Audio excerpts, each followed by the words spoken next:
سلام، طاهری سفر هستم و با اخبار امروز چهارشنبه 29 اکتبر همراه شما.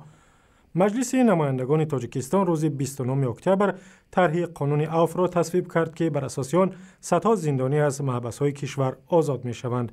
بر اساس قانون عفو که به مناسبت 20مین سالگرد قبول کنستیتوسیا و یا قانون اساسی تاجیکستان تصویب شد، در مجموع 10,000 نفر مورد عفو قرار می‌گیرند. وکیلان مردمی ضمن بررسی طرح گفتند قانون عفو باید شفاف و با رعایت انصاف و عدالت اجرا شود. پیشنهاد کردیم که گروه‌های تبلیغی تأسیس داده شوند و در رادیو، تلویزیون و دیگر رسانه‌ها واضح و روشن گفته شود که کدام شهروند مورد عفو قرار می‌گیرد. وکیلان مردمی تاجیکستان همچنین گفتند مقامات هنگام اجرای قانون عفو بر رشوه‌خواری و واسطه‌بازی راه ندهند و آنهایی که سزاوار عفو نیستند با دادن رشوه نباید آزاد شوند.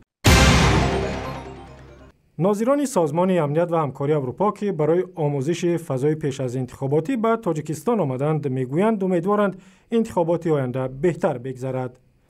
دو ناظر دفتر نهادهای دموکراسی و حقوق بشری سازمان در دوشنبه قرار دارند و تاکنون با مقامات تاجیکستان مسائل انتخابات پارلمانی ماه فوریه سال آینده را بررسی کردند.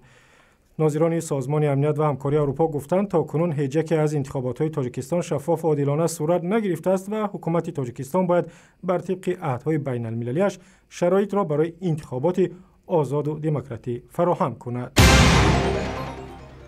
مقامات روسیه میگویند در جریان عملیات میگرانت 2014 که در مسکو ادامه دارد 170 شهروند تاجیکستان را بازداشت کردند و بسیاری از آنها را بعد از تفتیش سندهایشان آزاد کردند.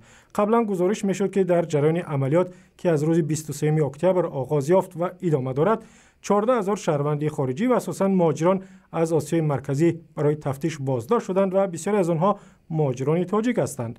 امام الدین ستاروف سفیر تاجیکستان در مسکو اخیراً مسئله مذکور را با آناتولی کوزنتسوف معاون رئیس خدمات فدرالی مهاجرت روسیه بررسی کرده است. عملیات میگرانت 2014 اساساً در ساختمان و بازارها، انبارهای میوه، سبزیجات و عمدتاً در مکان‌های صورت می‌گیرد که مهاجران از آسیای مرکزی کار می‌کنند. طور معلوم در روسیه تقریباً 1 میلیون نفر از مهاجران تاجیک کار و اقامت می‌کنند و گزارش مکمل در این باره با ویدیوهای بیشتر در وبسایت ما، در صفحه‌های ما در فیسبوک، توییتر و یوتیوب و هم صمیمه مخصوص رادیو آزادی برای تلفن‌های همراه.